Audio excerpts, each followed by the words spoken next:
Welcome everyone to today's regular meeting of the Halifax Water Board on Thursday, January 30th. I'd like to welcome you all to our board meeting today. It's great to see everyone here, including our newly appointed General Manager and CEO, Kenda McKenzie. Kenda was announced as General Manager and CEO on January 20th, and the board's confident that Kenda's leadership will ensure Halifax Water remains focused on customers' needs of today and into the future. Kenda is fully aware of the challenges and opportunities facing Halifax Water, some of which are more acute than others. With her leadership qualities and deep knowledge of our operations and infrastructure, she is most qualified to lead Halifax Water as it strives to provide our customers with safe, high-quality water, wastewater, and stormwater services. As well, we are very pleased to welcome Commissioner Janet Steele to the board. Welcome, Janet. We're pleased to have you join us with your extensive knowledge and experience. Commissioner Steele is the counselor for District 12 for HRM. Today, we have several important topics to cover, including updates on capital projects and financial reports. We've also allocated time to receive an update and discuss the recent water advisory. The recent water advisory and its impact on our customers and community is of significant importance to the board and the team at Halifax Water. I understand the concern and frustration of community members, and while the investigation and development of an in-depth report are underway, we'll have a preliminary discussion today about what took place and the steps Kenda and the team are taking. So thanks to Vice Chair Deagle-Gammon, we were moving into our first items. We have item 1 is the ratification of the in-camera motions. Could I have somebody make that motion? I can make that motion. Commissioner Cuddle? I move that Halifax Water Board ratify the in-camera motions. Second. Vice Chair Deagle-Gammon is seconded. All those in favor, raise your hand or say aye. Aye.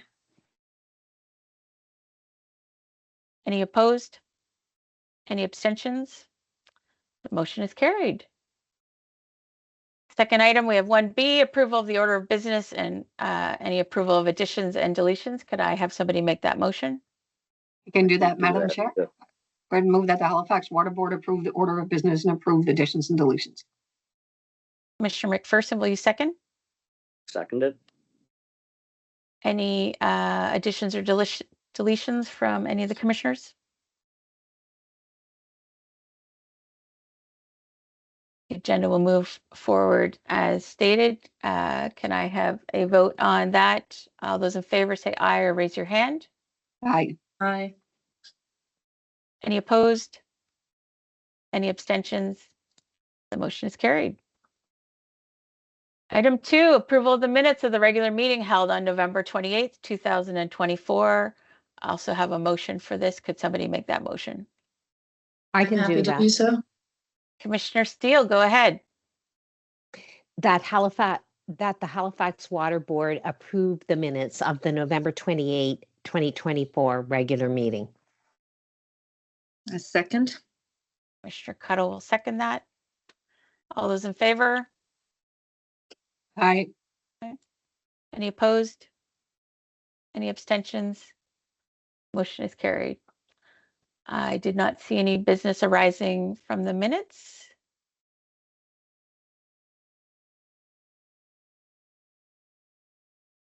So we've got through that business. We want to move forward with our financial reports. We have a report to the board on the operating results of November 30th, 2024.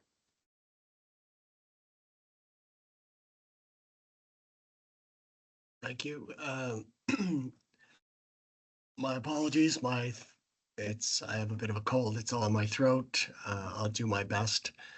If people are having trouble hearing me, by all means, happy to try to speak a little bit louder. If I can, we presented this report to our Audit and Finance Committee on January 16th. I will try and do some very quick highlights in terms of where we're at as of the end of November. Nicole, if you can go to the top of page 34 in our package. Absolutely. One moment, please.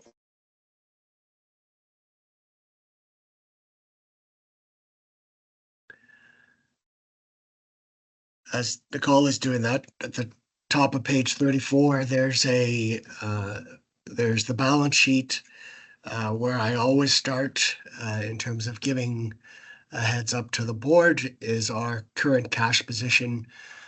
As of the end of November, we had approximately $85 million in the bank. The exact number is 86,950,000. As of today, we have approximately $78 million in the bank. That's reflective of the cash that we need to be able to keep the operations going. Also reflects the amount of capital money we are using and required to spend to bring our infrastructure, new assets on, and our infrastructure up to its current required levels. If I can go to the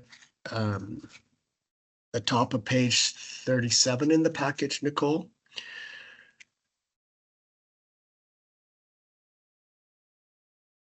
Sorry, I think we're on. Is this in diligent, Nicole, or is this in?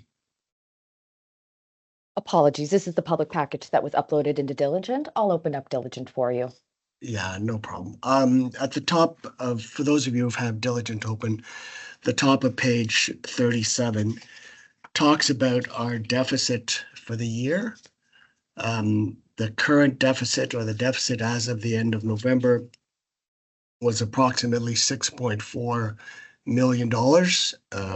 Our budget for the fiscal year was a deficit of 18.7. So we are tracking right now to be in a better financial position than we expected when we put together the budget. And then at the top of page 40, there's a summary of the deficit by service. And I just wanted to highlight some of the what we're seeing by service. Of the $6.5 million I just discussed, about $7.3 million is a deficit for water. We have a current surplus on the wastewater side of about $2.7 million, and a deficit on the stormwater side of about $1.9 million. I will say the deficits for water and stormwater are slightly higher than we would have expected at this time of the year, but we are seeing the wastewater surplus is higher than we would have expected. So altogether, it balances out to be a deficit of $6.4 million.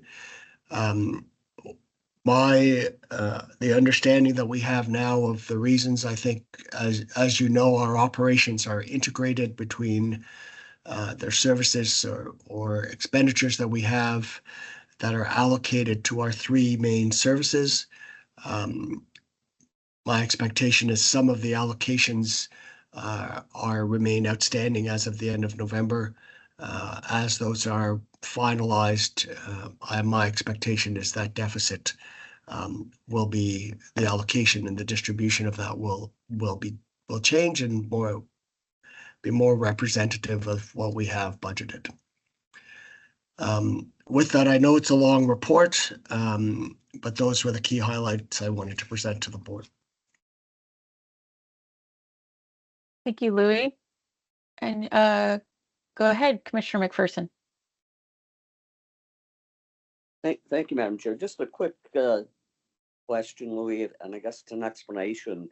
If you could look at page 35, there's a comment that the HRM payable increased by $3.7 million, but I didn't quite understand the reason for that from the narrative. And it just may be my lack of understanding of that area. But if you could just give a bit more explanation around that, that'd be great. I think there's a table on the top of the next page, Nicole. So this is the summary of the HRM receivables and payables that are. It represents the relationship that Halifax Water and HRM have in terms of there's some projects that we would do that are integrated with HRM. that they are the lead and we are required to pay them, in which case we would have a payable. In some situations, we are the lead and HRM needs to pay us. So depending primarily on the nature of that, the timing of some of those projects will affect the balance in this account.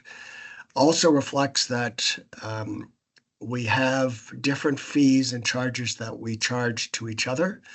We pay the dividend to HRM, and HRM pays us for water, wastewater, and stormwater services, fire protection services. So depending on where those invoices are in the process at the time of year, that could impact on the bottom line of this account. And at the end of the year, I assume it all just evens out in accordance with the budget, and that'd be things like the district energy and those kinds of things. The expectation is that on the revenue and expense side, it would even out to where it's budgeted. But we will still have receivables and payables primarily related to our capital infrastructure that may still be outstanding as of the end of the year. Okay, thanks. No problem. Commissioner Cuddle?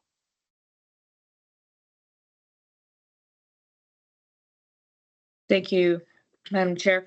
I just had a question about the projected deficit versus the actual deficit. And, we had projected a much higher deficit. I realized that there's been some increases in other areas, but that doesn't really make up for why there's such a gap. But could you just speak a little bit about why we projected such a big deficit? In terms of our budget, Yeah. the issues and why we had a higher budgeted deficit will be similar to the ones we discuss in a moment when we go to the budget for 25-26.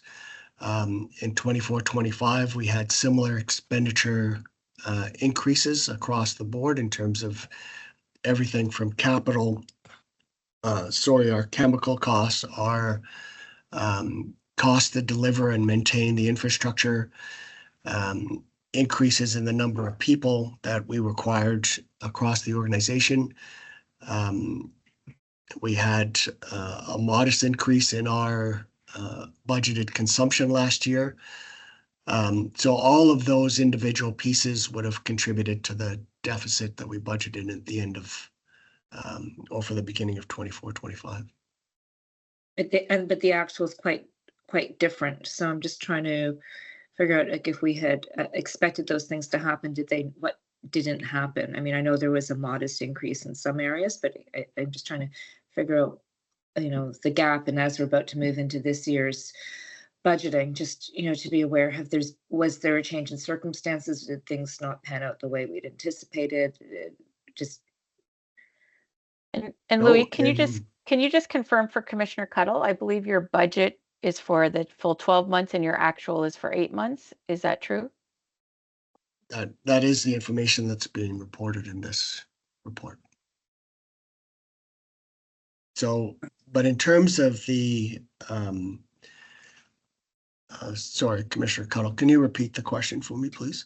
Yeah, I'm just looking at the item number 3 that you pointed out here about, the budgeted deficit versus the actual is 6.4 and the budgeted was 18.7 on page 37. And it's quite a significant difference, even if it is only for 8 months. It doesn't look like we're tracking for what we budgeted. And I'm just wondering, what accounts for that gap between the budget and the actual, and moving forward, if things have changed, if anything had changed that resulted in that outcome.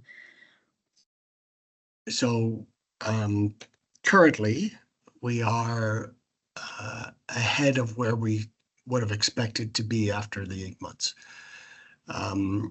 We saw our revenues, we budgeted for a 1.4% increase in consumption revenue, and we're we're budgeted for a 1% increase in consumption revenue.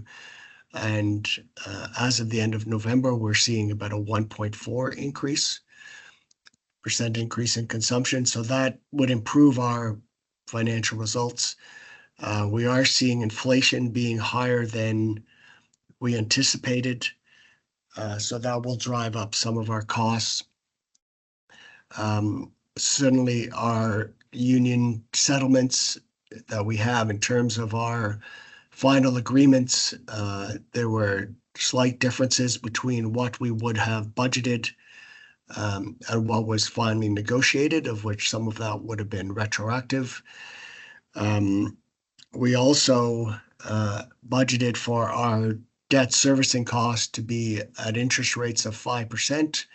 And they came in, the debt issues we've had have come in, I believe the number's closer to 4.4 or 4.5%. So there's a bit of a savings there.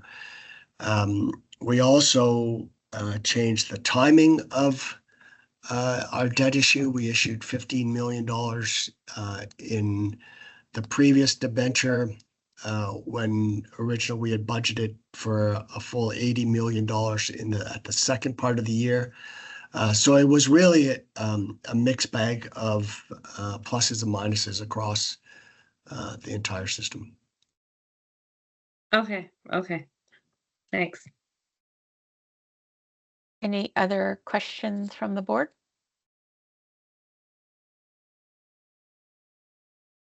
Thank you for that update, Louis.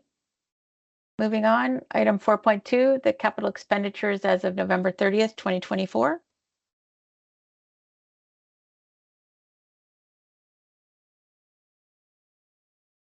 This is a report that we would have taken to our Audit and Finance Committee. Nicole, if you can go to I think it's the first or second page of that report.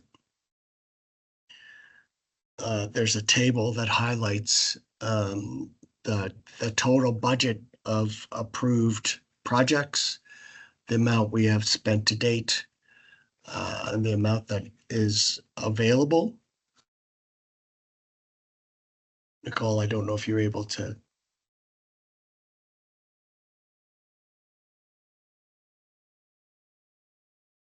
I think it's on the next page, if you don't mind. There's the table right there. Thank you. So the total amount of budget for active projects that have been approved by the board in previous years and in 24-25 is $358 million. Of that amount, almost 13 million was spent before March 31st. So that is an indication that the projects are active and money continues to be spent against those budgets. We have spent to the end of November a further $77 million. So of the 358 million available, we have spent to the end of November almost 190 million, which continues to leave a remaining balance of $169 million that we are actively working through to spend. We do basic math, compare what we've spent in the first 8 months versus the first 8 months of last year. We are spending approximately $10 million a month, which is one of the reasons why we need the cash in the bank that we have, but is a significant progress over prior years.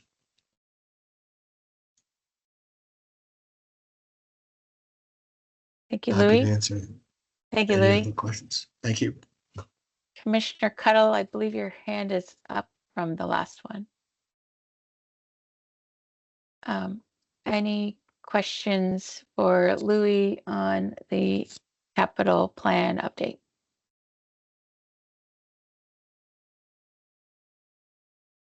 I did see the note at the, oh, go ahead, Commissioner Cuddle.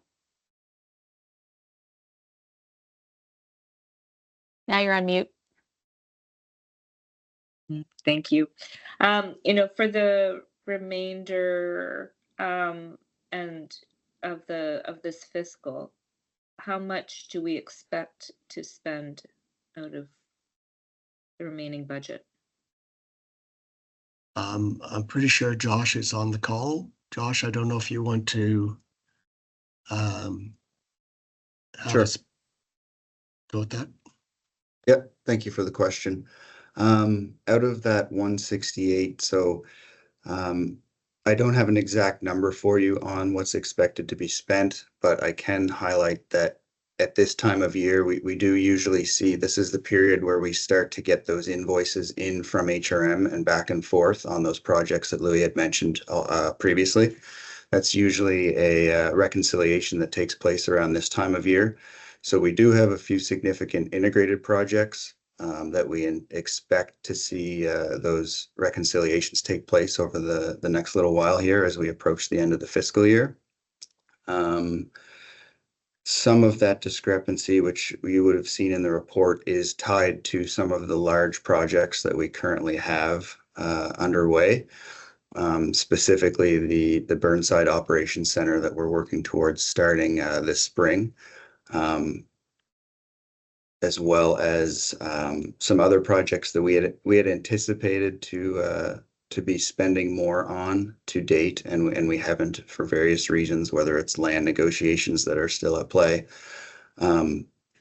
So short answer, I guess, is we don't have the number available right now, but we can work with the team to provide that at upcoming meetings as well. Okay, that would be appreciated. Thank you.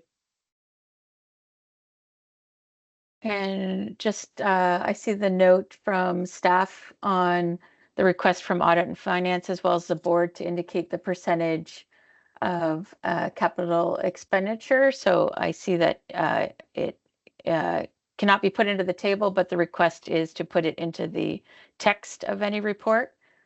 So I believe by my calculation, we've spent 57% of the 135 million of last year's capital, which is important as we head into the conversation about next year's capital. So it can just be in the text, Josh and Louis.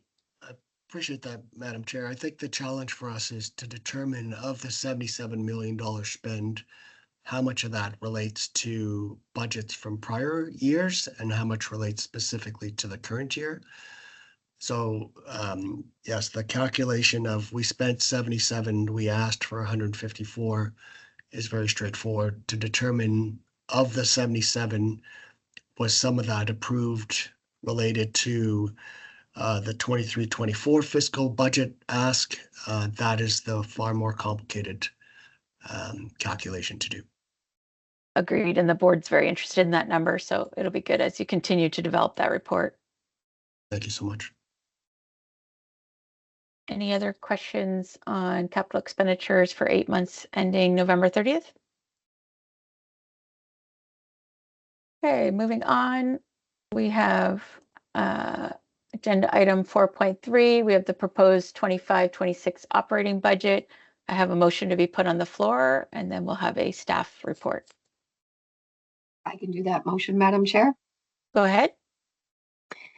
Make a motion that the Halifax Water Board approve the attached 25-26 operating budget, inclusive of the proposed 25-26 budget for unregulated.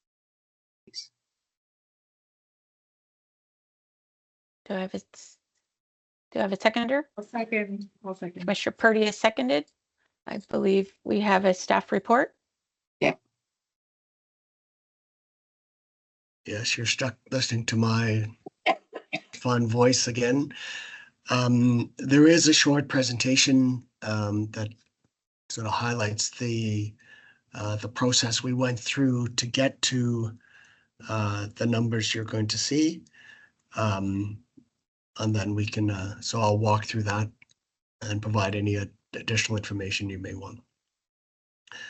So if we can go to the next slide, Nicole.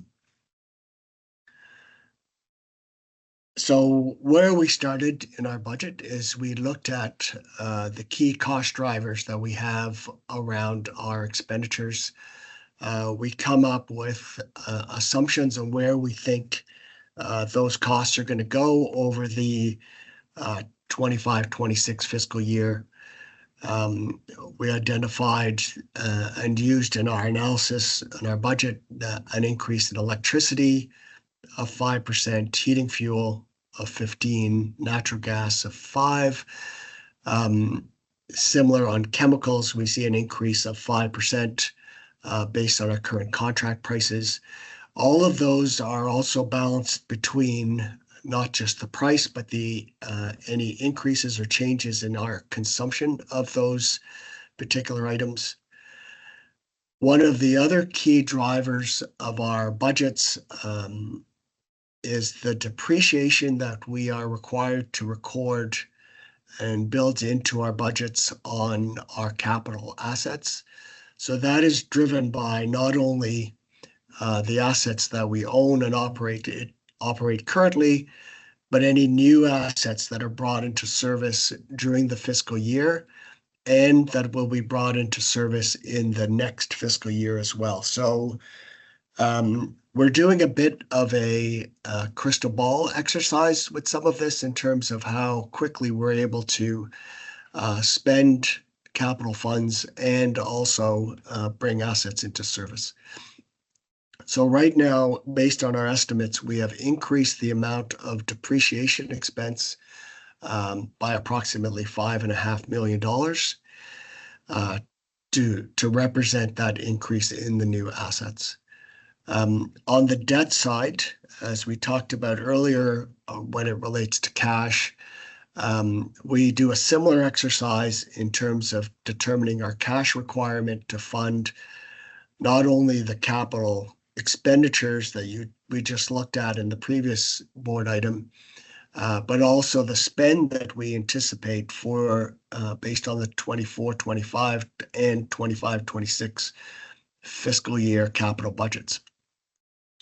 So as part of that, we have built into the budget approximately $68 million of new debt.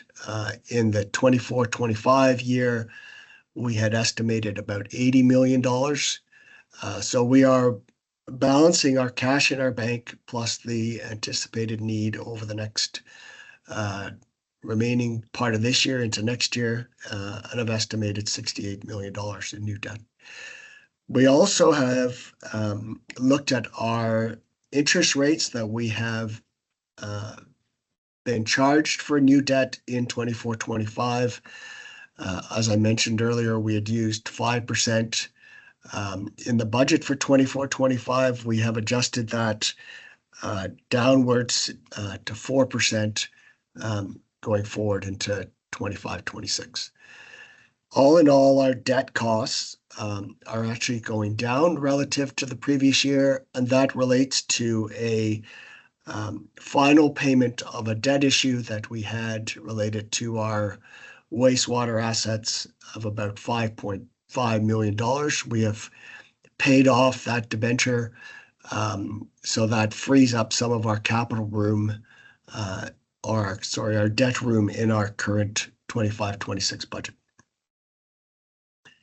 If you can go to the next slide. One of the most significant costs for us as an organization are our salaries and wages. We mentioned earlier that we assigned new contracts with our unions. Those increases that were negotiated are now included in our budget, so there is an increase related to that. Similarly, on the non-union side, we have built into an estimate of what increases will be on the non-union side. And we've also factored in new positions and how they will affect our operating budget. So we have proposed to add 33 new positions to the organization in 25-26. That works out as we bring those employees into the organization over the course of the year of approximately 23 new full-time equivalent positions. Those positions are budgeted to affect both our capital budget, as those individuals will be working on capital projects, but also they will affect the operating costs directly. So all in all, the 23 new full-time equivalent positions works out to be about $1 million in operating money and a further $1 million impact on our capital budget. If you can go to the next slide, please. So this is the representation on our operating expenditures. We talked about the key highlights. You can see salaries going up. As we talked about, you see the depreciation going up by $5.5 million. And then the various costs we'll go through in a little more detail in the next couple of slides. So this is our highlight for salaries and benefits. Training is one of the costs that are highlighted separately. Our proposal in our budget is to keep the number relatively consistent between this year and last year. Contract services in the previous slide has gone up by about $2.2 million. That deals with everything from our repairs and the impact on the streets and roads of the city, traffic control to allow us to do the capital work in and around the roads. We have equipment that we hire to do repairs and maintenance. All in all, those costs are estimated to go up by $2.2 million. If you can go to the next slide, please. So operating supplies, another significant area for us. One of the key items that we have been flagging is the increased reliance on new software in the organization, and that includes everything from our new ERP system, the Kayenta system, to new software that we've used to support our cybersecurity program, to support our operations. All in all, we have an increase in computer software cost by approximately $2.5 million. We continue to see cost increases around our fleet, and that includes everything from repairs and maintenance of our current fleet and to operate any new vehicles that we are required to have as our number of employees continue to increase. On the professional services side, one of the biggest increases we have is our insurance premium costs. Halifax Water works through HRM and their insurance group. They have informed us that we should be budgeting for an increase in our premiums of approximately $500,000. So we see that increase built into our budget. On the next slide. So this is a bit of a highlight of the new positions. So they're spread across the organization. Corporate services, the number always seems big when I look at it. But that includes not just our financial and accounting folks, but also includes increases in people across the information and technology group. And as we saw, the $2.5 million increase in software drives an increase in the number of people that we need to operate those systems as well. We have also been using and increasing the number of positions directly in information and technology. Our plan is to reduce our reliance on external contractors and bringing those positions in-house as our IT needs are more crystallized and become more clear. If you can go to the next slide, please. On the revenue side, we have budgeted for an increase in consumption of 2%.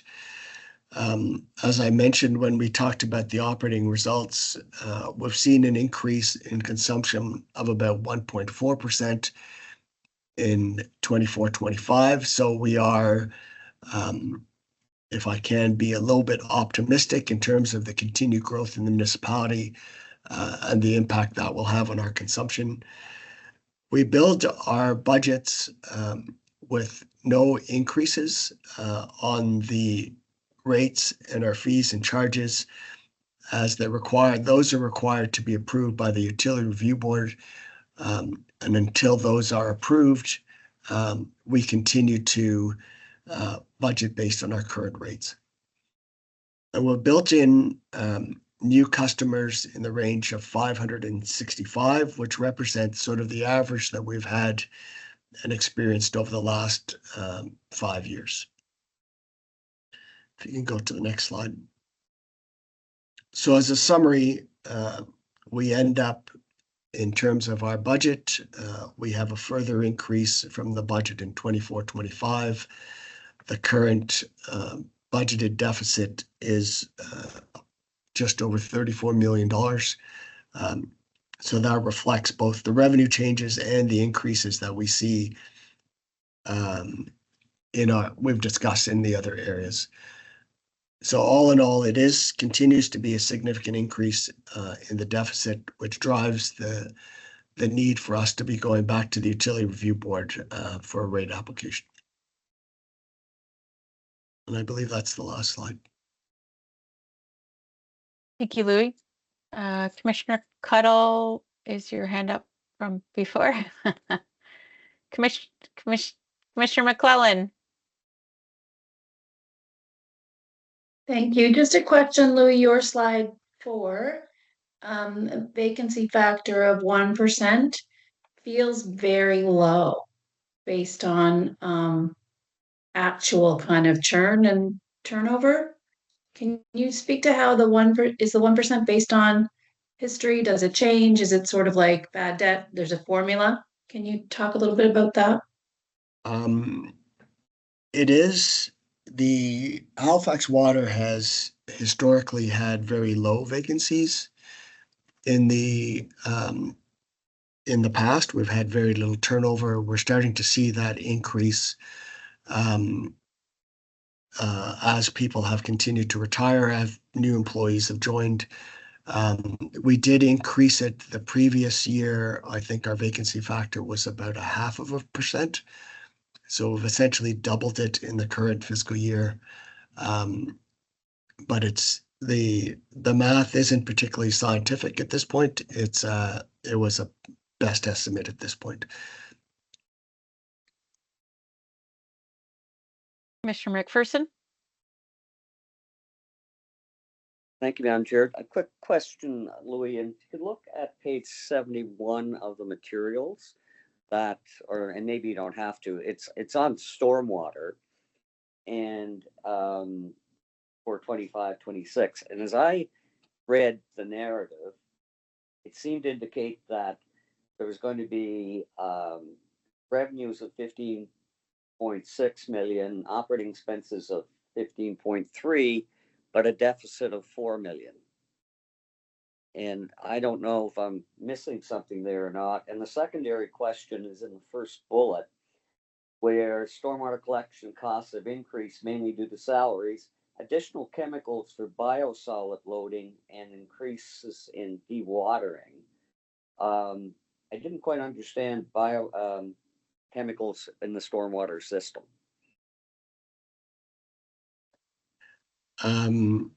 So I'll beg forgiveness on the second part, and I don't know if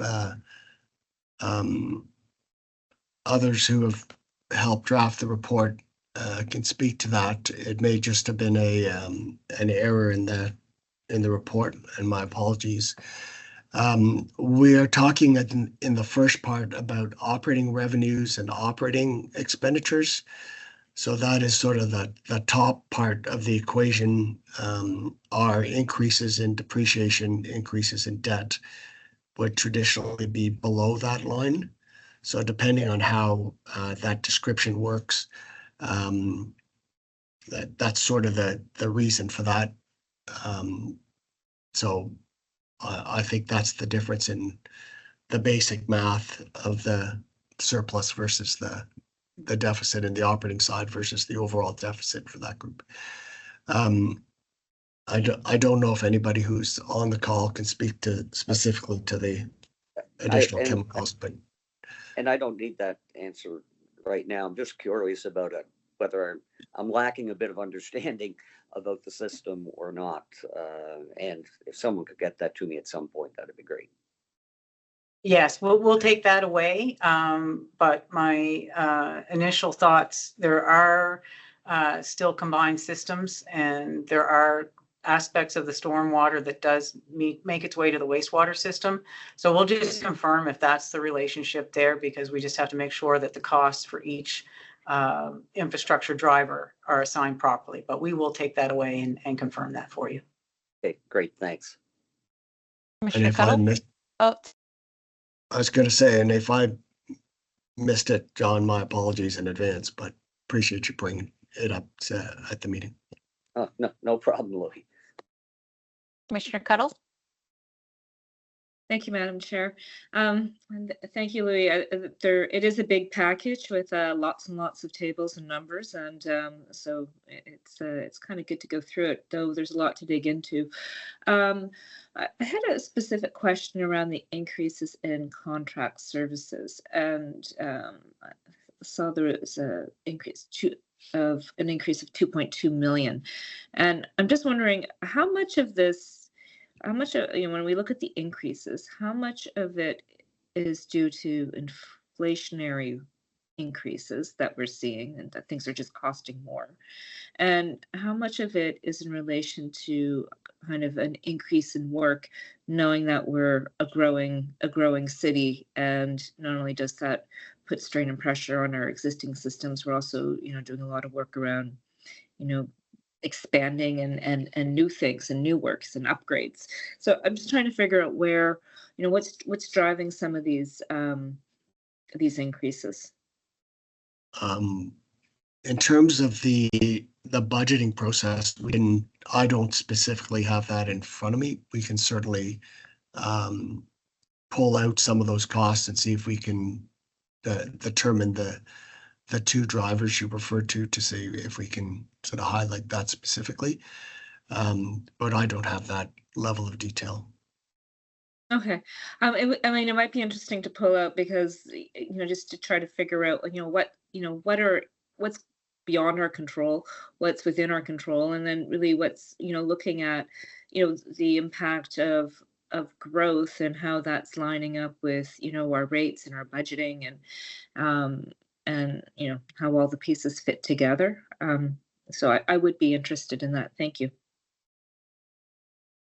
Thank you. I just had a question, Louis, seeing no other questions. Can you comment on the new FTEs included compared to what you're anticipating from the institutional capacity assessment? Ken, I don't know if I haven't specifically seen the institutional capacity. Our process is really to ask the individuals across the organization, or the directors in the organization, about what sort of additional positions they require. And then that is, if I can say, heavily negotiated at the executive level to come up with the numbers you see here. I don't know specifically how that ties directly to the institutional capacity report. I'm going to defer to Josh. I think he has the more detailed timelines of the delivery of that project. Sure, thank you. Madam Chair, so the ICA report, we're expecting a draft report, a finalized report in the spring, late March, early April at the current timeline. At this point, there's no indication of FTE numbers that have been, vetted by the executive through that consultant's report.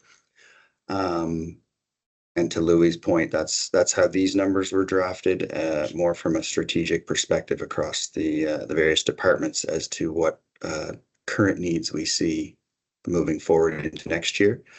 But high level ICA at this point has been focused on some of the procedural and process improvements to help us deliver projects, as well as some of the FTE requirements. So we haven't seen specific numbers to compare kind of apples to apples yet, but we're anticipating that later this spring.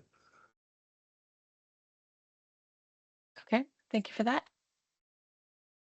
Any further questions?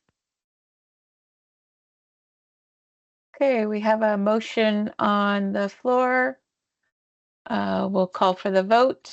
All those in favor of the Halifax Water Board approving the attached 25-26 operating budget, inclusive of the proposed 25-26 budget for unregulated activities, say aye or raise your hand. Aye. Any opposed? Any abstentions? Motion is carried. Thank you for all of that hard work, Louis and your team and Josh's team. Moving on, item 4.1, the proposed 25-26 capital budget.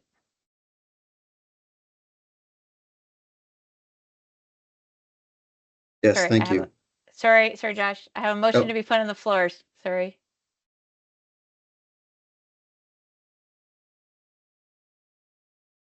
Oh, Commissioner Cuddle, I think, is doing that for me, but I can't hear her. Sorry, I just trying to get there. I just clicked off the page. Hold on, where'd it go? It's back on our screen. Oh, there we go. So I move that Halifax Water Board approve the proposed 25-26 capital budget at a total value of $132,996,000 as detailed in the attached Schedule 1. Second. Oh, I think that was Commissioner McClellan has seconded. I believe we have a staff report. Go ahead, Josh.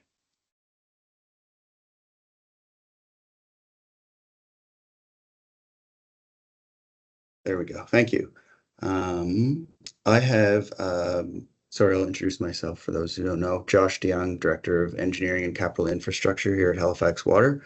And I also have our Senior Manager of Asset Management and Capital Planning, Valerie Williams here. She's going to walk us through a presentation on the capital budget that's proposed in front of you. And I'm going to ask Nicole just to make sure that Val is, her mic and is activated as a presenter. We just got activated. I'm going to bring up.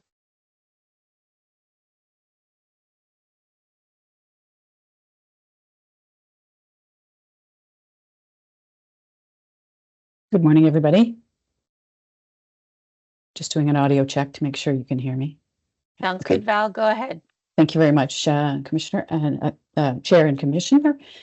I'm here to present the 25-26 capital budget for Halifax Water. Next slide, please. So the capital budget is guided primarily by our integrated resource plan and the drivers that are associated with that. It is the IRP is our long-range infrastructure reinvestment program. And from our 2019 IRP, we had an average annual spend required of about 135 million. We're actually tracking quite close to that this year with this year's proposed budget. But that's more of a target. We use that just as a bit of a benchmark when we're trying to put the projects into the budget. Other things that influence the budget, though, are operational issues that may arise, work coming out of our condition assessment program, things related to health and safety. So it's not only the IRP as the driver, but predominantly the IRP. Next slide, please. So the three drivers do influence the project. So anything that is related to maintaining our level of service for our customers is tied to our asset renewal driver. When we look at projects that are aimed at meeting the growth in the HRM, those are tied to our growth driver. And then any projects that enable us to maintain, maintain our current compliance or our plan for meeting future compliance are tagged to our compliance drivers.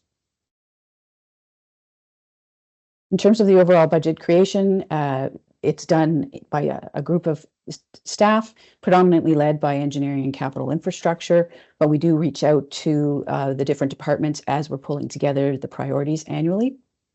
Staff put together the budget. They put together a 1 and a 5-year outlook of the capital program, and look to the items that are going to provide cost-effective service in the long term. Next slide, please. And where are we right now? So as staff put together the budget and the executive review it, we present that budget to the Audit and Finance Committee, which was done a couple of weeks ago. And now here we are, the third box in that chain, presenting to the Halifax Water Board. And then subject to the outcome of this meeting, we will make our submission to the Utility and Review Board for filing and comments with them. So I wanted to talk a little bit about some things that are different from our process in previous years. This was the first year that we made use of our capital project management and information system software to compile all of the projects that go into the budget. So that allowed us to put everything in one place and have more consistency with we moved away from an Excel spreadsheet focus to a more robust piece of software. That allowed us to create the projects, document all of the elements that are associated with the projects, and then prioritize the candidate projects that we nominated to go forward. We used also, more people were involved in the process this year. So not only were we using new software, but many new resources were involved in developing the budget. So traditionally, we would do most of the budgeting done at the senior manager level. This year, we've gone down into the manager level, and in some cases, had some of our project manager resources involved in helping to put together the budget. So it was a big change for staff on two fronts, in terms of the roles that people traditionally played with putting the budget together, but also having to use a new software system. So we had quite a comprehensive training program, but anyway, that's kind of a critical element for what happened with this year's budget. But then thinking about what we normally look at, and that is having a look at what's in flight, the projects that are ongoing and the expenditures that are still to be spent, and the impact that has on our resourcing. So those in-flight projects need to keep going, so that ties up resources. So when we think about projects that are being added to the budget, are we able to deliver that with our current resource pool? Keeping in mind that we have added some resources in the last few years, so that's to our advantage as well. And then ultimately we pull all that together. We go through a bit of a prioritization exercise, and then finalize what the 25-6 nominated projects are. And then we will be continuing to review that intake process and fine-tune things. So this year's budget is coming in at 133 million. That's that's lower than what we had in last year's capital budget. It is projected much higher than what was originally identified in the 2019 IRP for this year. Not really surprising, as a lot of prices have changed from construction pricing and supply chain issues, resource availability. Those have all influenced some of our pricing. When we started the cycle for the budget for 25-26, we had last year's number for 25-26 at 367 million. So we have trimmed that down to 133, which is more reflective of our ability to deliver. But we still have some work to do on future years. We still show some pretty large expenditures, and that's an ongoing activity that staff are working on to right size. And so with the submission, there was the 25-26 budget, as well as an attachment showing the items over 1 million. So in summary, there are the four sort of infrastructure areas. The district energy shows no expenditures coming in 25-26. That does not mean we have no work in the district energy realm, but we have ongoing projects that are funded from previous years that are carrying on. The remainder of the budget is split: stormwater at 29 million, and a pretty equal split between wastewater and water at 51.4 and 52.4 respectively, to arrive at our 132,996. This slide is just showing a little bit of how the projects are distributed. The majority of the projects are falling with our infrastructure planning, capital project delivery, and strategic project groups. So it sums to about 83 million of the total for 25-26. And then we have about 11 million under the operating program and 26 million from information technology, and then a few distributed throughout to make up the remainder of the budget. Also notable is the count of individual projects. Last year we had about 244.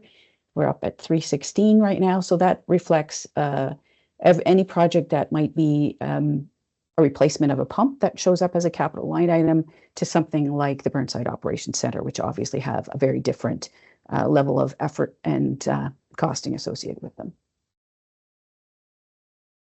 In terms of the funding sources, the predominant funding source is depreciation and debt, and the remaining funding sources are regional development charge and external funding, which includes things like investing in Canada's infrastructure program, ICIP, energy rebates, that sort of thing.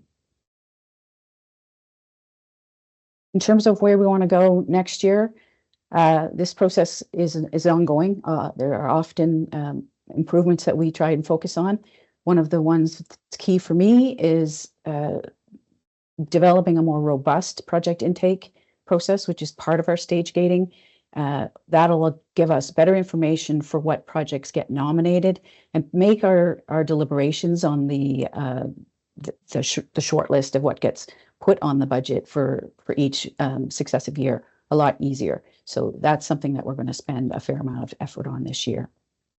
And in keeping with the stage gating, looking at ability to take the different classes of budget estimates and try and align them with the stage gating process as well, so that as we move through the life cycle of a project, we increase the level of certainty around a project and therefore the level of accuracy in the the budget estimates. And then lastly, using the capital project management information system software to continue to enhance the processes and make it easier for us not only to enter the data so that we can compile the budget, but also enhance the reporting capabilities coming out of the tool as well. And that's it. Thank you, Val. Question from Commissioner Cuddle.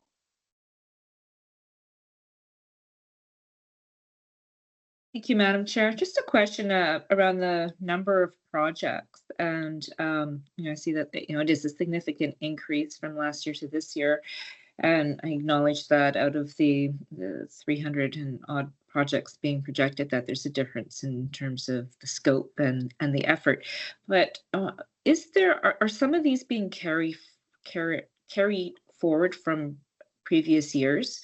And is that broken down? Do we like how many of these projects are new and how many of them are projects that were on the books last year but haven't been completed? That's an excellent question. I actually don't have that answer for you, but we can peel that out.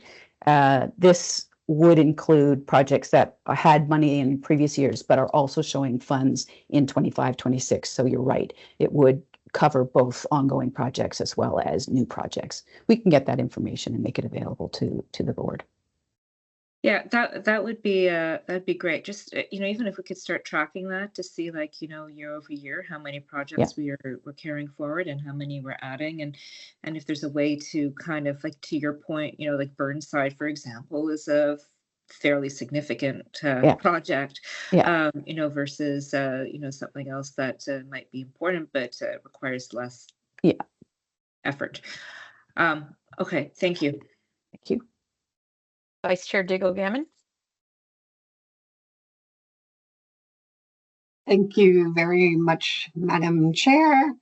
Thank you, Valerie. I'm always excited, when you look at the amount of capital work that Halifax Water has got on the books. It really is quite staggering when you think about it. And it's really nice to see that the new system has worked well so far. And I remember when we went through some of this in audit and finance, and we're talking about the stage gating process and how, like, is there a way that our new software system will allow us to put how many projects are at what stage in that? Is that possible, Valerie? I think it is possible. It is one of the items that we have on our enhancement list. So we're Right. balancing, which enhancements we can proceed with, recognizing that some of the enhancements require some process adjustment in-house, and then we have to work that, get it. Sometimes we need a price from the vendor to get that work done, and we need to provide enough lead time to get the changes made in the software. And then we have the whole training and documentation piece so that our end users will be able to understand the change. But yeah, we have thought of that. I think that could be really effective if our report could have some kind of color coding for the phases or Exactly. some method, or we have talked about it. So it is certainly on our enhancement list, but it's a great question. Right. And then my only other comment was, and I'm sure it's on a lot of people's minds, that in the capital projects list, there's quite a few pieces that are related to the Windsor Street exchange. So I know that it's item 5.1, so maybe my question might be best left to that. But I was wondering, any change at HRM may or may not do, how will it affect the capital budget for Halifax Water? So just what is the integration between both of those? Thanks. I'll leave that to you, So Josh. I'll wait for 5.1, I think. Will I can? Yes, please. Sure. Yeah, Sure, that that'd be works. great. Yep. Thank you. Thank you so much. Stay tuned for that answer. Commissioner McClellan. Thanks. Yeah. So similar comments. I like the idea of color coding the stage gating. Also think, some kind of stratification of order of magnitude, which folks have talked about. 300 feels overwhelming. And I think some of them will move forward kind of at a slower pace than others. And so there hopefully is a way for folks, and maybe it's software upgrades that you're referring to. I also just wanted to applaud the broadening the engagement of staff that you noted on slide 5, which all of you know does at least 2 things, maybe 3. One is, make feel gets, better quality. We appear to be having some technical difficulties. Could you try Great. repeating your last And comment? quality. We could not hear you. Commissioner. It was brilliant. Oh. I don't know where you lost me, but I was just applauding the engagement of staff, both for quality point of view and from a engagement point of view, that they see themselves in the work. Thank you. Yes, thank you. Seeing no other hands, I just had one comment and one question. So, based on the conversations we've been having on previous agenda items, I did like the listing of all the enhancements you're putting into development. Certainly the board's looking forward to the implementation of those enhancements and all the questions, so that we see the capital delivery percentage go up each year. So thank you for detailing that in the report. My one question is on attachment 1.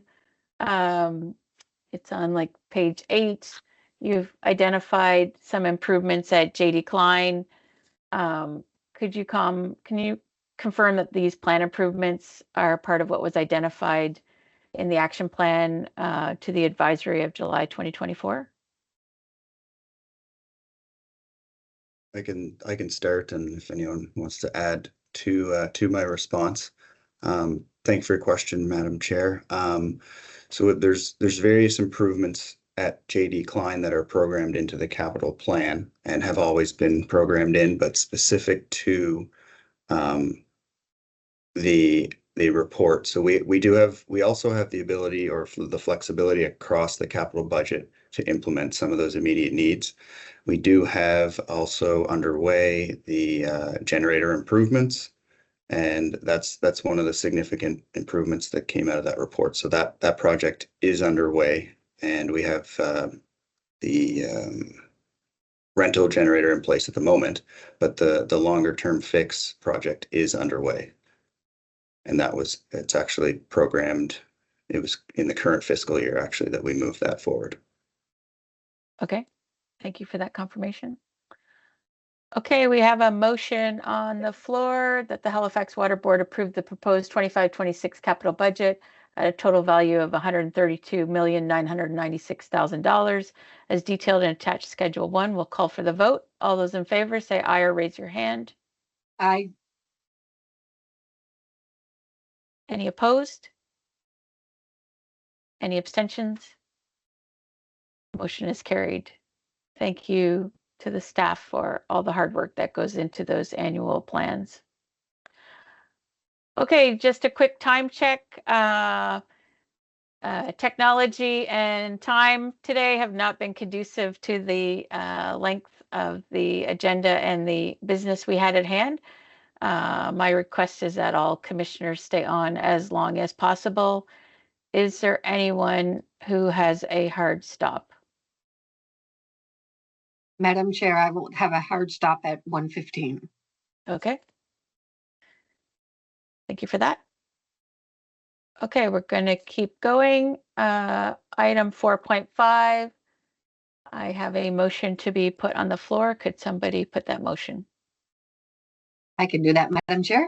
Move Go that the ahead. Halifax Water Board approve the assumptions as presented for the actuarial evaluation as of January 1st, 2025.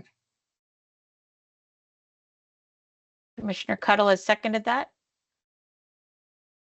I'll hand it back to Louis, maybe. Yes, we have our consultant, our actuary lined up. Jeff Turnbull is in the wings. Jeff is going to walk through the assumptions that we need approved to move ahead with the valuation that's required on the pension plan. Welcome, Jeff. Thank you, Madam Chair. I'll share my screen here. Just let me know if when that shows up. Can everyone see that? Not yet. Not yet. Okay.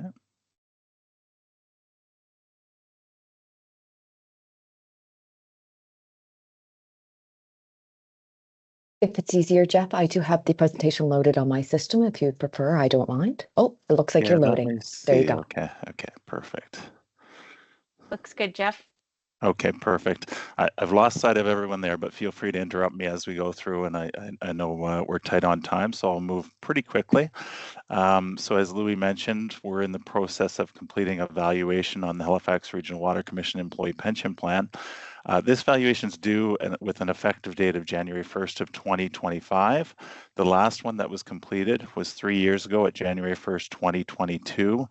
By law, requirement of CRA as well as the Nova Scotia Pension Regulator, you have to do a valuation at least every 3 years. So one is due as of January 1st of 2025. The real reason we perform a valuation is to determine the health of the plan. And we do evaluation on two bases. The first one is assuming that the plan is going to be around essentially forever or the foreseeable future, and we call that a going concern valuation. We make long-term assumptions about the future, how it will unfold in that valuation. It's the one that really matters to you because it's the one that drives the funding requirements of your plan. The other one we have to do under our actuarial standards is one where we assume the plan is wound up immediately on the valuation date. We refer to that as a solvency or wind-up valuation. And it tells you the position of the plan if you were to close the plan down on the valuation date and go out and settle all the obligations of the pension plan through either paying active members termination benefits or buying annuities for pensioners and those in the plan that are of retirement age. Some other objectives, we want to determine future contribution requirements. And they come in two pieces. The first is the current service cost piece. You can think of that as the future piece, and this is the cost of adding an additional year of service to every active employee's record. Their ultimate pension will be that much higher under the pension plan for each year of service that you add. So there's a cost to each year of pensionable service you add. So you can think of this as beyond the valuation date. How much do we have to put in the pension plan to pay for that extra year of service that employees are going to accrue in 2025 and beyond? The second piece is deficit funding. You can think of that as the past service requirement. And basically what we do there is we set up a balance sheet for the pension plan. We basically say, okay, what are the promises that the pension plan has made to all beneficiaries of the plan? We place a value on those promises at the valuation date, and we compare that value to the assets of the pension plan, so how much you've saved in the pension plan. If there's a shortfall, you have to address that shortfall under Nova Scotia pension legislation. If there's not a shortfall, you just kind of go on your merry way until the next time we do a valuation and measure whether there's a new deficit or if you're still in a surplus position. You have to complete a valuation for a defined benefit registered pension plan, both under CRA, Canada Revenue Agency, and that allows you to maintain the favorable tax status of the pension plan. As well, the provincial regulator, they basically come along and say, we want to make sure that the promises that the pension plan is making are secure and they will be provided. So you need to fund your pension plan to a certain level. So those are the two regulatory authorities that come into play. In doing evaluation, we basically get information from the Halifax Water team and a little bit about everyone in the pension plan, so that enough that it allows us to look at the obligation that the pension plan has to those individuals. And we create essentially a financial model for each individual. And there's a number of assumptions that go into that financial model that allows us to say, here's how much we think you should have saved in your pension plan. Those assumptions are economic or demographic in nature. So first, the economic assumptions, the interest rate. So basically the rate of interest that we assume the assets of the pension plan will earn into the future. So this is a long-term average. We know that rates of return, equity markets, et cetera, are very volatile. So you might have really good years and might have not so good years, but in the long term, we hope to achieve this level.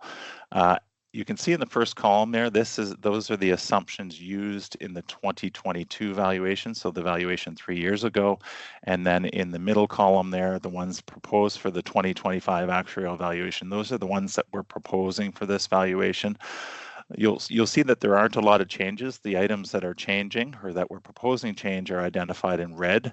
So for the interest rate we're proposing, and we can support an interest rate of 6.55%, and that's a little bit higher than the last valuation. Really what's driving that is interest rates are a little bit higher at this valuation than they were at the time of the last valuation. So your interest rate sensitive asset classes that you're invested alongside the HRM pension plan in the exact same way.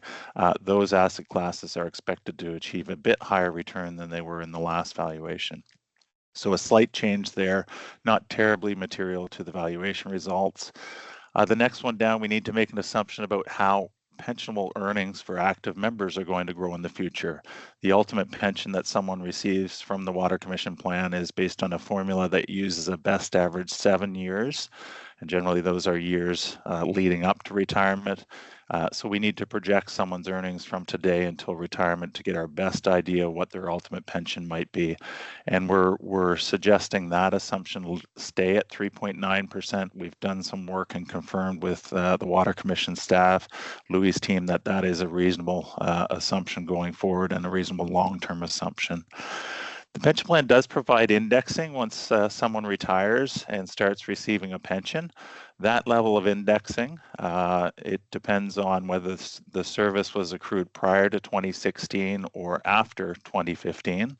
Service earned prior to 2016, the pension associated with that service, it attracts indexing at CPI, so full CPI, but capped at 2%. So if CPI rises 3%, the Water Commission plan will provide a 2% inflationary increase to pensioners in respect to the benefit earned prior to 2016. Around the time of 2015, there were negotiations with employees, and the indexing provision was changed. It was lowered such that for service after 2015, the plan's willing to grant CPI but capped at 1%. So the assumption there is that in the future that you're going to grant 1% indexing for post 2015 benefits earned. The maximum pension there, it isn't terribly relevant to your plan, but there are some higher income earners where this does come into play. And it is also different depending on whether the service was earned prior to 2016 or after 2015. So prior to 2016, you can see that the cap there it's the full maximum that is allowed by the Canada Revenue Agency, and that maximum is $3,757 per year of service for retirements that occur in 2025. So for example, someone retiring in 2025, if they had 10 years of service earned prior to 2016, the pension max for that service would be $3,757 times 10 years, or $37,570 per year. So that's updated every year by CRA and published every year, and that's scheduled to increase with increases in average industrial wage, and we're projecting that those will go up by about 3% a year. For maximum pension for service prior to 2015, again, this was around the time of the 2015 negotiations, where it was negotiated that the maximum pension would be frozen at the level at that time, which was $2,819 per year of service. And then it would start increasing in 2023. So we've had kind of 2 years increase on that maximum pension, and it's now at $2,876 per year of service. And we know how that will develop in the future. It's scheduled to increase at 1% per year. The last assumption here is interest on employee contributions. They're credited with a GIC type rate in your plan, so that 2.5% rate remains reasonable, and this assumption is fairly immaterial anyway to the overall results. So those are the economic assumptions. Moving on to the demographic assumptions, one of the most important ones is mortality. So a pension plan sits there and says, how long is a retiree going to live? And I need to plan for their life expectancy. Obviously, the longer someone lives, the longer a pension plan has to plan on paying that individual, and therefore it needs more money if you're going to assume someone's going to live longer. The assumptions that we're using in your plan are pretty standard mortality table assumptions. There's a bunch of jargon here that won't mean too much to you, other than it's basically a table that was developed in 2014 for Canada. It's the most recent information we have, and it was based off of looking at public sector defined benefit pension plans like your plan in Canada, and looking at longevity patterns within those pension plans. So we've assumed that you would follow the mortality patterns of other public sector defined benefit plans in Canada. You have been following that pretty well. Actually, your pensioners aren't living quite as long as predicted by those tables, so it is a reasonably conservative assumption relative to your recent experience.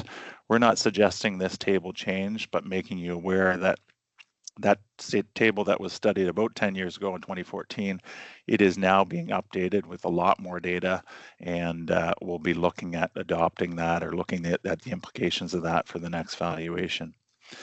The other assumptions that aren't quite as substantial or impactful are the retirement age. So we need to make an assumption about when someone's going to retire.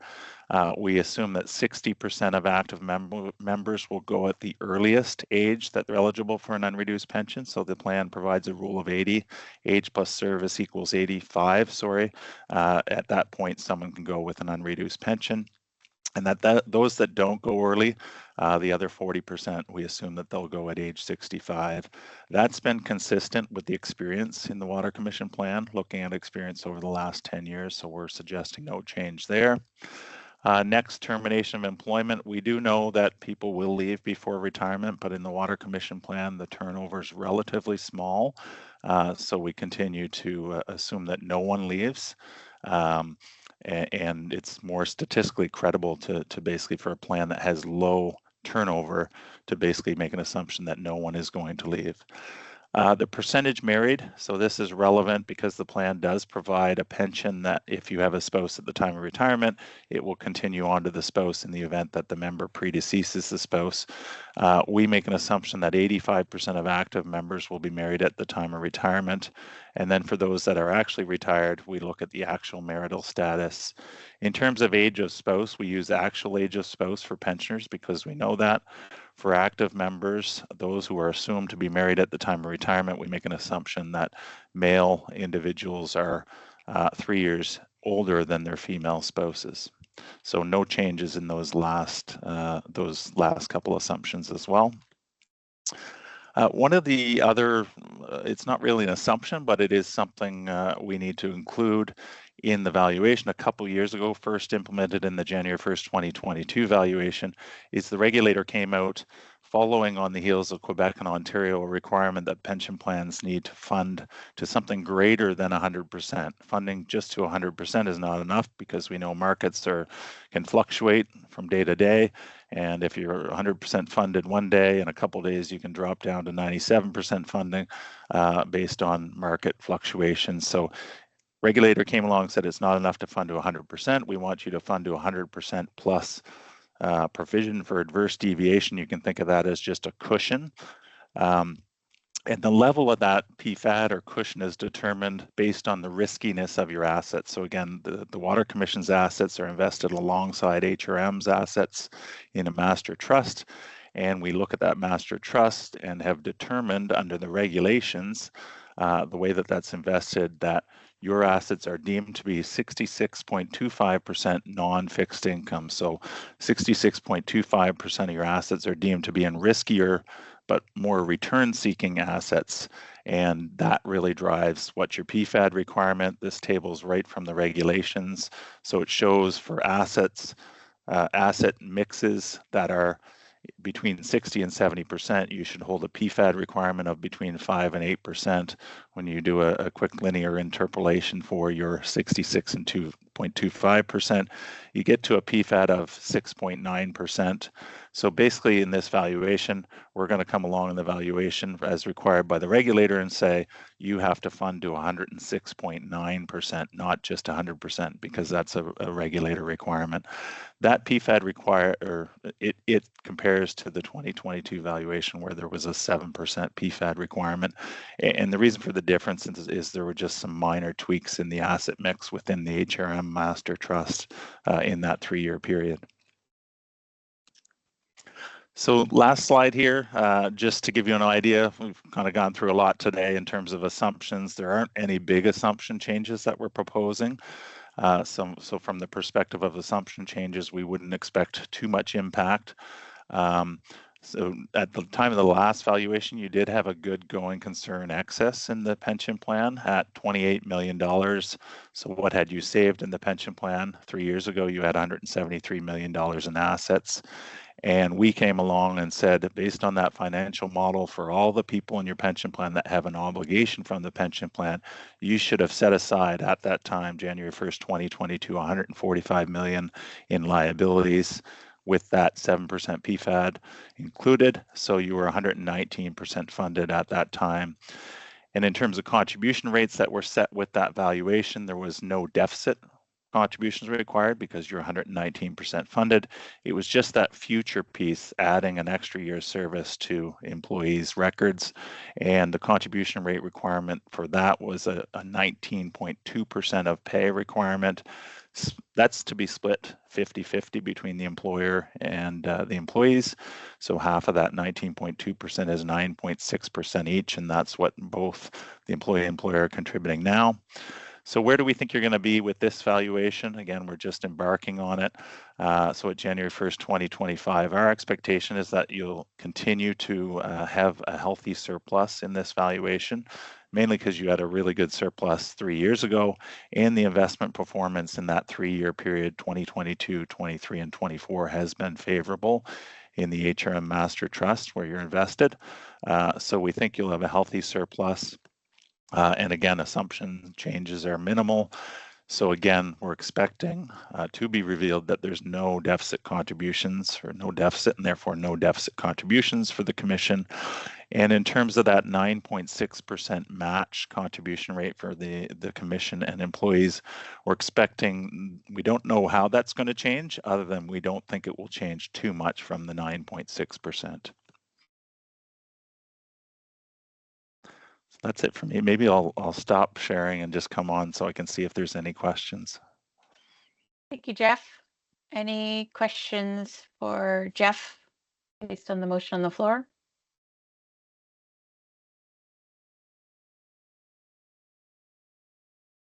No. Thank you, Jeff. Wow, thank you. Okay, we're going to call for the vote then. The motion on the floor is that the Halifax Water Board approve the assumptions as presented for the actuarial valuation as of January 1st, 2025. All in favor, say aye or raise your hand. Aye. Any opposed? Any abstentions? The motion is carried. Thank you, Jeff. Thanks, everyone. Have a good day. Okay, moving on. Item 5.1, we have a verbal update on the Windsor Street Exchange.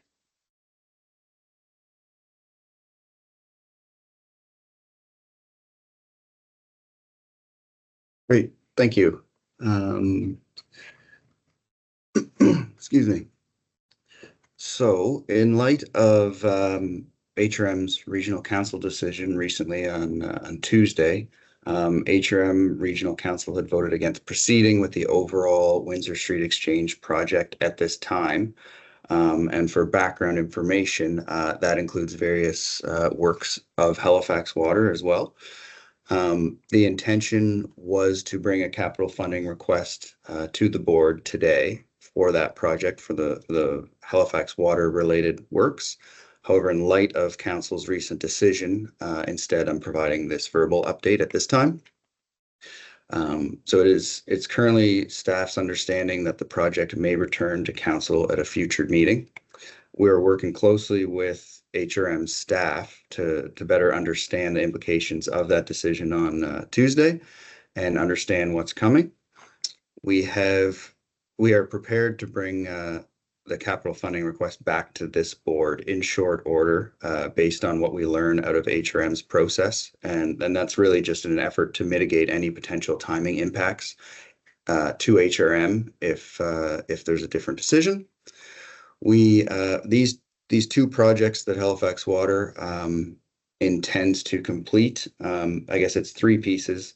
The first piece being, I would say, incidental work as a result of the reconfiguration of the interchange. And then the second and third piece are two strategic projects, the North End Feeder Water Main Project and the Kemp Road Sewer Separation Project. So those are two projects that Halifax Water has initiated prior to the Windsor Street Exchange coming from HRM. Through our coordination with HRM, we obviously try to integrate when possible, and that's what brought us into the project. Depending what we learn in the process and in the next, I guess, near future, we're still looking to leverage opportunities for integration on those two projects. But regardless of the decision, ultimately Halifax Water does have projects that need to continue, and we'll be exploring the timing as it relates to our projects based on what new information we learn from the HRM process. So specifically to your question, Vice Chair, around we do have some expenditures funding budgeted in year one, which was based on the HRM project. We do have work to continue with on our end from the Halifax Water perspective. I think part of what will be important is once we learn more about this decision, is how we can support the financial aspect of what Louis' team needs to do from a forecasting perspective. So if we don't intend to spend the money that has been budgeted, it's to stay close to our financial team as well, just so that they are aware of those implications. And I will add, we have also been asked by the UARB, I believe it was yesterday, to describe the impacts of the decision from Tuesday on our Halifax Water projects. And we're currently reviewing that. And but essentially, it was a similar question to yours, Vice Chair, as to the impact of the decision on Halifax Water. So we have an ask from the UARB to provide an update on that as well. I'll let Vice Chair Deagle-Gammon go first since she had asked the question originally.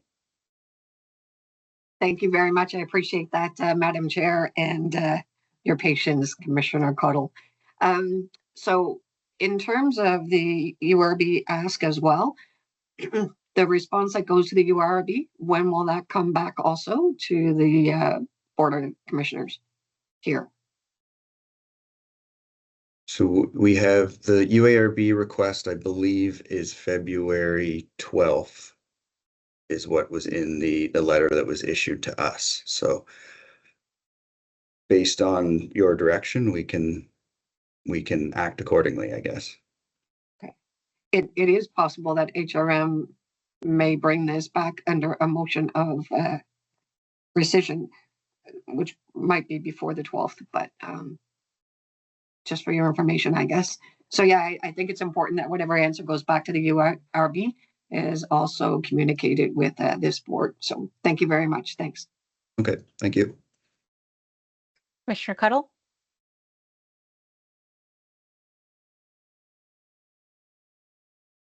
You're on mute. Thank you, Commissioner Daigle-Gammon, for bringing this up. I think there's a lot of concern by many people and residents about what the impact of this is going to be.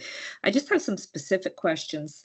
One, I just want to recognize that the coordination between Halifax Water and HRM when major road work projects are being done, that coordination is important. It's a lot of I hear from a lot of residents, why isn't there more coordination between Halifax Water and HRM and roadworks? And I know that where possible and where it can be planned, there is.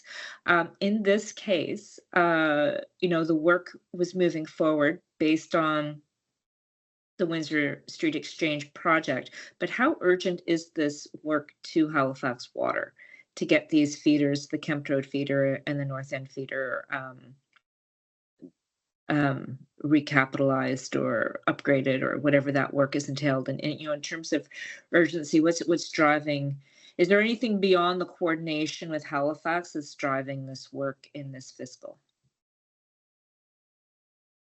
So I would say the timing to drive it in this year was mostly to integrate with HRM. However, we are not far beyond that year of requiring these upgrades. It's probably a 2 to 4 year window as opposed to next year when HRM was planning to go.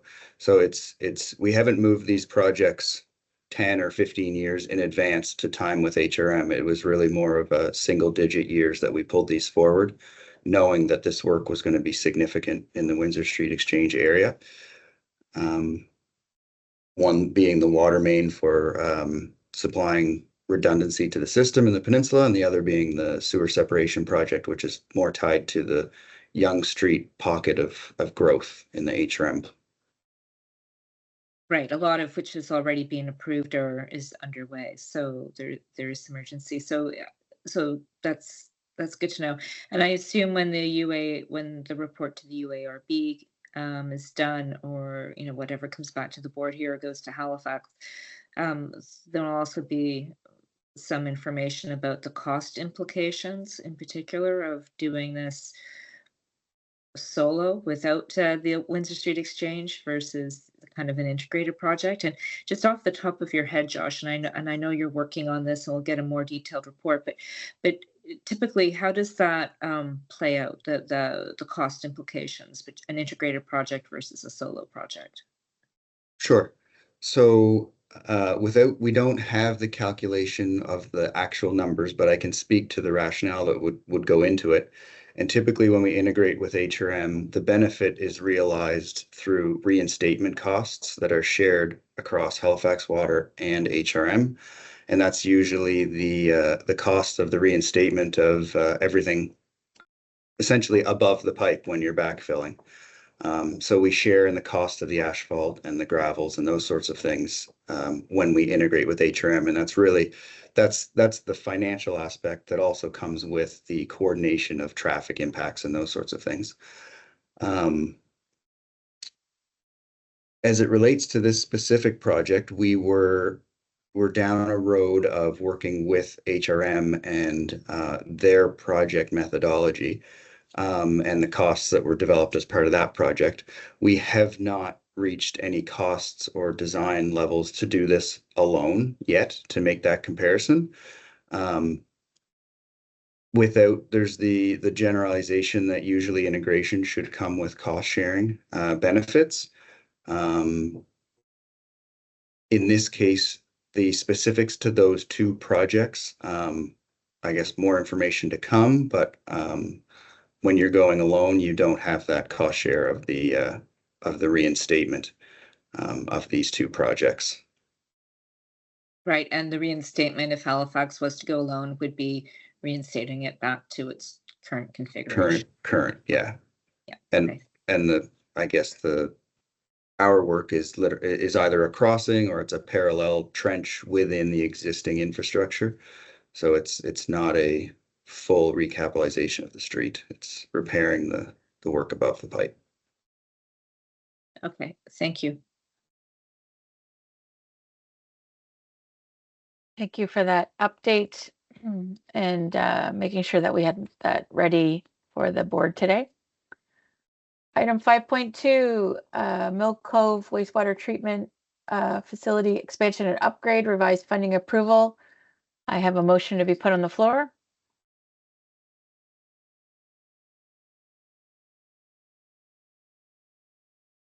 I'm happy to do that. If there's... Go ahead, Commissioner Cuddle.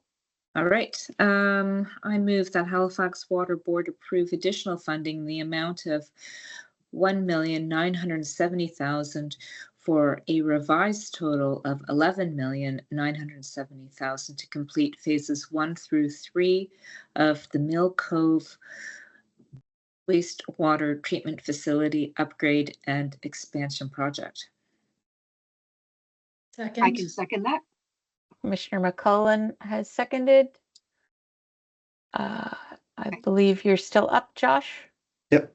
Me again. I have our senior manager of strategic projects, Sanjeev Tagra, is available as well to support any questions here. But essentially, what this is, this was before the Halifax Water Board. I believe it was January of 2024, and an approval was made for $10 million to complete concept validation and some preliminary design, as well as right through to detailed design. That approval was then taken to the UARB. Through that process, we went through our typical IRs and received a decision from the UARB that the $10 million was not approved at the time. Through the matter, we were directed to develop a procurement strategy report for the project. That report has since been completed and provided to the UARB. And as part of that work and through the IR process, the $10 million request was revised to the number you have in front of you today at 11.97. The decision came out of, Halifax recommendation to revise the number came out of the procurement strategy and Halifax Water's recommendation to proceed with the construction manager at risk process for the Mill Cove upgrades. And essentially that's why we're here in front of you again today, is the increase in approximately 2 million over the 10 requires us to be back in front of the Halifax Water Board presenting that change.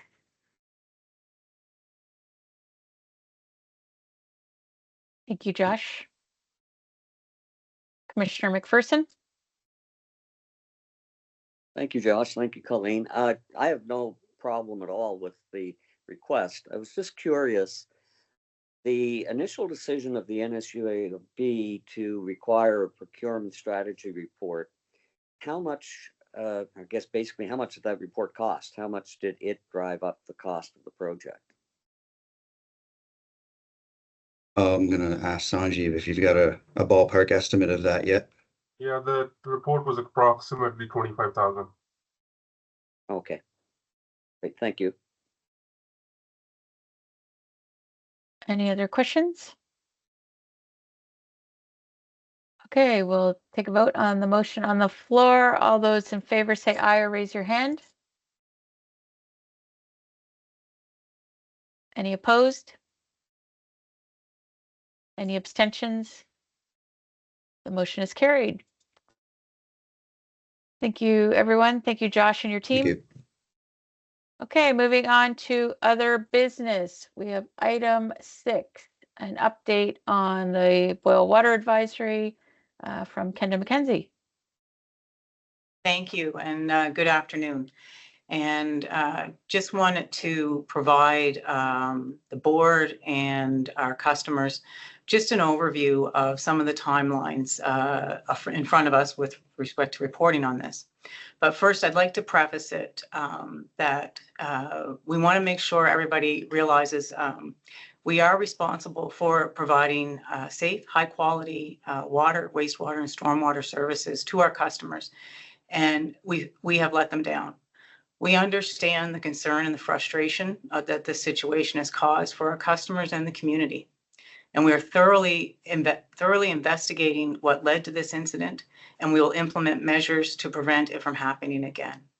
We will regularly update our customers and our impacted parties through the various channels to keep them informed of our progress and findings as we continue through this process. Of note, on February 4th, we are going to be reporting initial findings to the Nova Scotia Utility Review Board, and we will make those findings available to our other regulator, Nova Scotia Environment, as well as HRM, in addition to this board, of course. On March 21st, we'll be providing a final detailed report with recommended actions to the Nova Scotia Utility Review Board, and we'll be going through the same similar process of making sure that those other parties are made aware of the outcome. As this is underway, I want to assure everybody that I've tasked staff with immediately beginning a full review of our water treatment plants to identify and fix the issues that could affect the production of safe drinking water and our ability to stay in operation. The report is to be available March 21st and will have short and medium-term implementation plans outlined. We are dedicated not only to resolving this incident, but fostering a culture of safety and accountability that ensures our services meet the highest standards.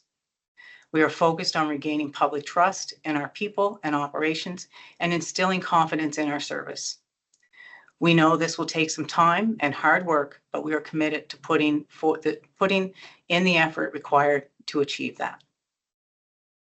Having said that, I would like, Nicole, I believe you had the presentation up, and if you could just go to the second slide. Thank you. And as I mentioned, here are some of the upcoming reporting timeframes and to make information available. Apologies. So February 4th, we'll be providing information to the Nova Scotia Utility Review Board as requested, but also in addition to that, making sure that our board has that same information, Nova Scotia Environment and Regional Council, and making it available for the public. March 21st, as I noted, the final report outlining some of the near-term actions that need to be in place will be presented to the Utility Review Board. After March 21st, we will be awaiting response from the Nova Scotia Utility Review Board and what format that may come in. They may have follow-up questions for us, but we'll be making sure that we're available and responding to those information requests and follow-ups as needed. And we have a regularly scheduled board meeting on March 27th, and should be in a position, if not beforehand, to provide information to the board and to the public on some of the information that we will be filing on March 21st. So I just wanted to make sure everybody was aware of some of the near-term timelines as we work through the recent situation at our Pockwalk facility, and open to any questions if needed. Are there any questions from the board? Obviously, we're all looking forward to the technical detail that will be available on Tuesday. Any questions on chronology? Go ahead, Commissioner McClellan. Can we just put the chronology slide back up again? I just wanted to highlight, and maybe this goes without saying, but I'll say it anyway. There'll be increasing levels of clarity and direction as each of those dates are met. Like I think one of the things we talked about at the executive, and certainly, Kenda, you've been very, very clear on, is that the February report is sort of an interim. This is the chronology of what happened. This is what we know to this point, and with with increasing levels of clarity on what happened and direction in the March 21st report. That Yes, correctly reflect what we're saying. Yes, Commissioner McClellan, that is correct. The initial report is going to outline essentially what happened and any early indications of corrective actions, root cause, anything that we have available at this time. Knowing that staff have been working very diligently on collecting all that information and data. There may be more detail that comes available to us post February 4th, and especially as we start to map out what corrective actions need to happen and some of those details. So we do have preliminary information to that degree, but we will be refining that as we go into the balance of February into March. Just a little follow. Corrective action, you won't have to wait for the final report to actually start to do something. So conceivably by the March 21st report, we could say, here's what we knew, here's what we already did, here's what we know now, and here's the issues. Yeah. Okay. Thank you. That is, and staff have already started working on some of the corrective actions already. So we're not waiting for the report to be finalized. Any other questions on that chronology? And so that's the chronology for reporting on the January 2025 water advisory.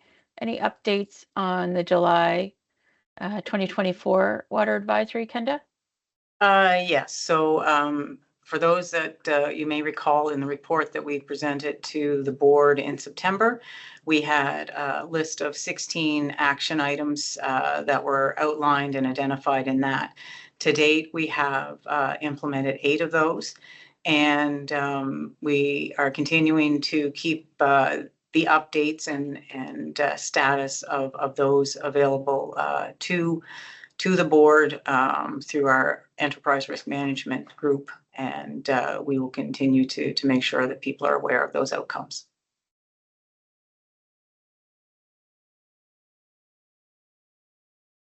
Okay, any questions?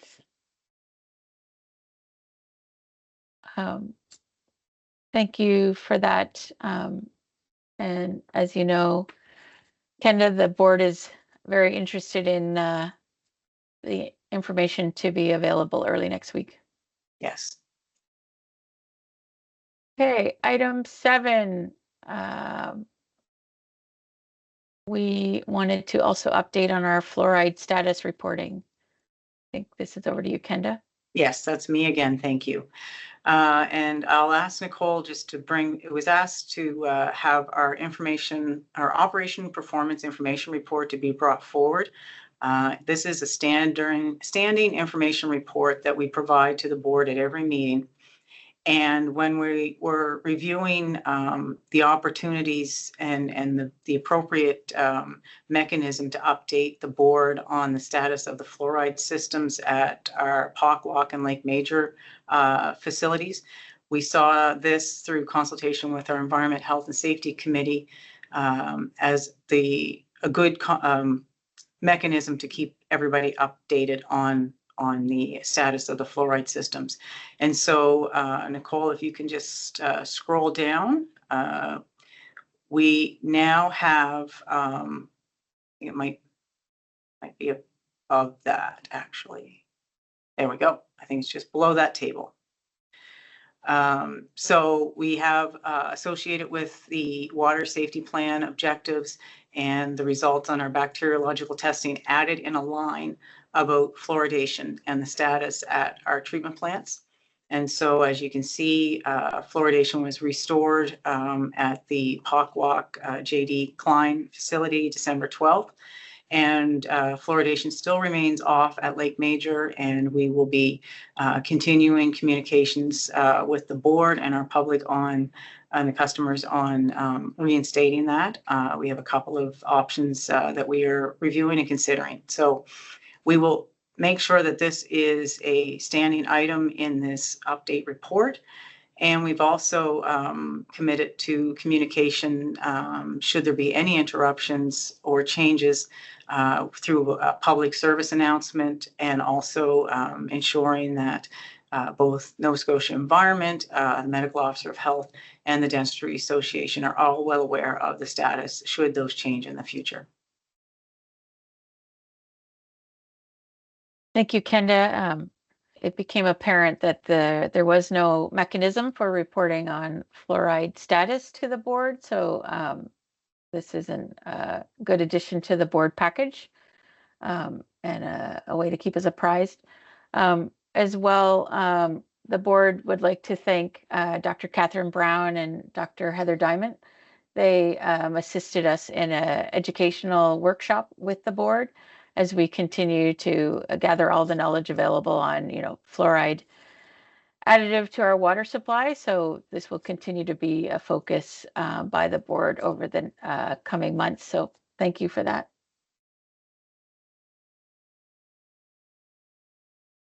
Okay, last item, number 8, under other business, we have the proposed dates for the 25-26 board meetings. We don't require a motion. We just wanted to put this forward to the board for their information, and we will post that on our website as well as get it into everyone's calendars. Any comments from the commissioners on these board meetings?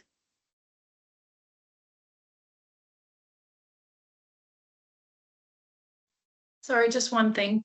The AGM is not listed here. Is that by design? I believe that the AGM is July. Just get my calendar up.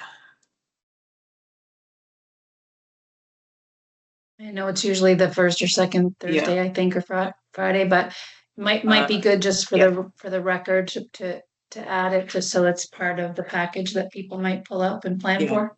July 10th is Thank what you. we were targeting. Thank you. Thank you.